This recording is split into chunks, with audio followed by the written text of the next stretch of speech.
Okay, so this video begins a series of videos on understanding comparative advantage. Now, before we can examine the predictions and really the outcomes of the model of comparative advantage, we need to think about how the assumption of rationality informs our understanding of how individual economic agents respond to scarcity. So I think that what we cover in this video is important for several reasons. First of all, it is going to be in line with our video on the rational rule and on the assumptions of rationality which economists make about individual economic agents in the real world.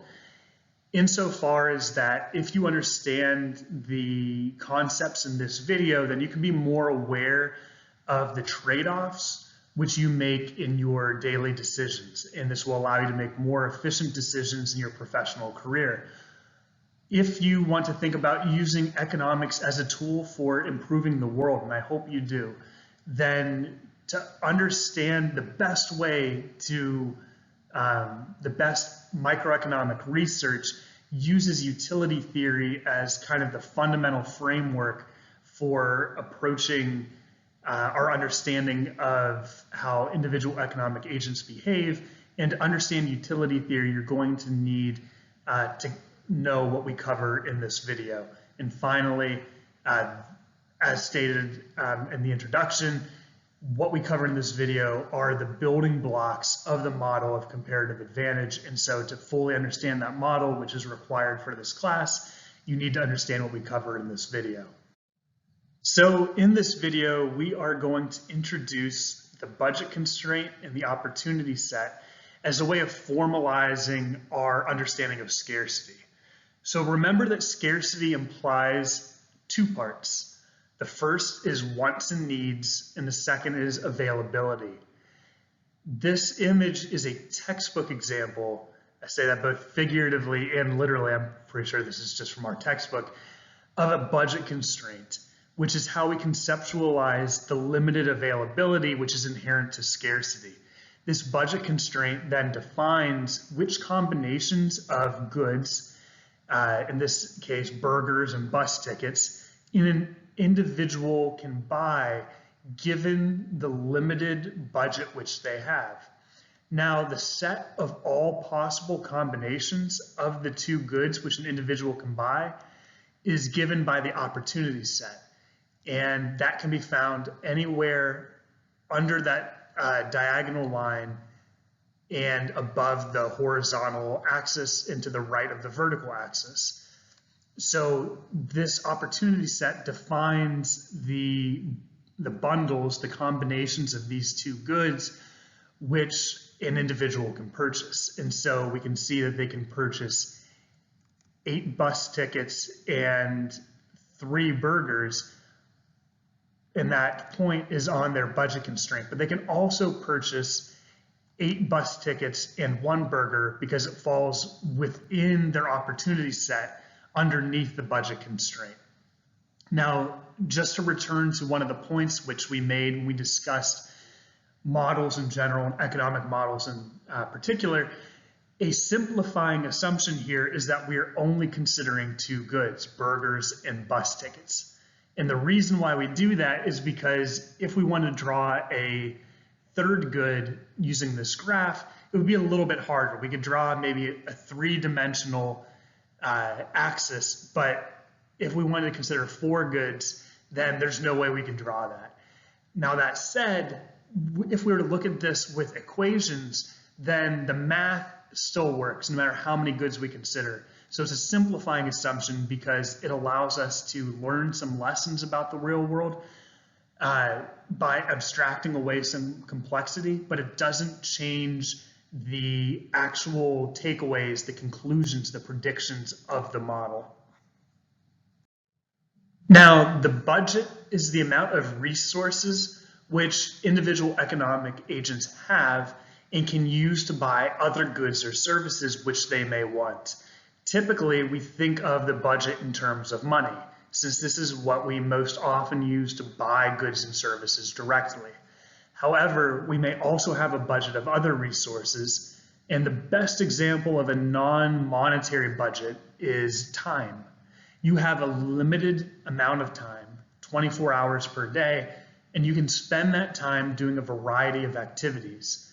You could think then of a budget constraint similar to this one that is pictured here, where you have 24 hours instead of $10, and you can spend those 24 hours watching Netflix, or all of those 24 hours studying, or any combination of those two activities, being studying or watching Netflix, which add up to 24 hours.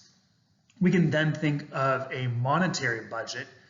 We typically either discuss income or wealth as being our budget, but these indicate both wealth and income, how much money or purchasing power one has, but they do so in different ways. So wealth is a stock. It measures how much money someone has accrued over their life and how much they have access to at a point in time. Income is a flow. So this is the difference between a stock and a flow. And income measures how much money a person earns in a given amount of time. And typically this is given by a year. So we will often use either of these measures, either income or wealth, when we discuss the budget constraint. Now we can derive the budget constraint by illustrating each combination of goods where the total amount spent on the goods just equals the budget. So when prices are constant, when the price of each good does not change, regardless of how many bus tickets you buy, then the easiest way to draw the budget constraint is to find the intercepts of the graph and to draw a straight line connecting them. For example, to find this point where we're buying only burgers, to find this point where we're buying only bus tickets, and to draw a straight line connecting those 2 points. So because the consumption of one of the goods is 0 on either intercept, we can find the amount of the other good which they consume by dividing the budget by the price of the good which they do consume. And consume, we just mean buy, right? So for example, the intercept for burgers is found by dividing the budget, $10, by the price of a single burger, which is $2. So we divide $10 by $2. We find that when we spend all of our income on burgers, we are able to afford 5 burgers and 0 bus tickets. We can do the same math to find that when we consume 0 burgers and we spend all of our budget on bus tickets, then we consume 20 bus tickets. This will always be true and will be especially important in intermediate microeconomic theory if you go on to major in business or economics and need to take that class. So maybe store this video away and come back to it either next quarter or by the time you graduate. So importantly, we're actually able to visualize the opportunity cost when we view a graph which has a budget constraint and an opportunity set. And if you are able to memorize each of these 3 definitions of the opportunity cost, then you are going to be in much better shape when you need to complete a calculation problem on comparative advantage, or when I ask you what the opportunity cost of a particular good or commodity is given a budget constraint. And so if we remember our video on the rational rule and the different assumptions we make about rationality in economics, we can recall that the opportunity cost is not just the dollar, the financial expense which we have to pay to obtain a good or commodity, but it's what must be given up to obtain something that is desired. It is the value of the next best alternative, and it is the lost opportunity to do or consume something else. And so these are all related, and we will think of different examples which can demonstrate how these definitions are evident when we think about opportunity costs in our daily decisions.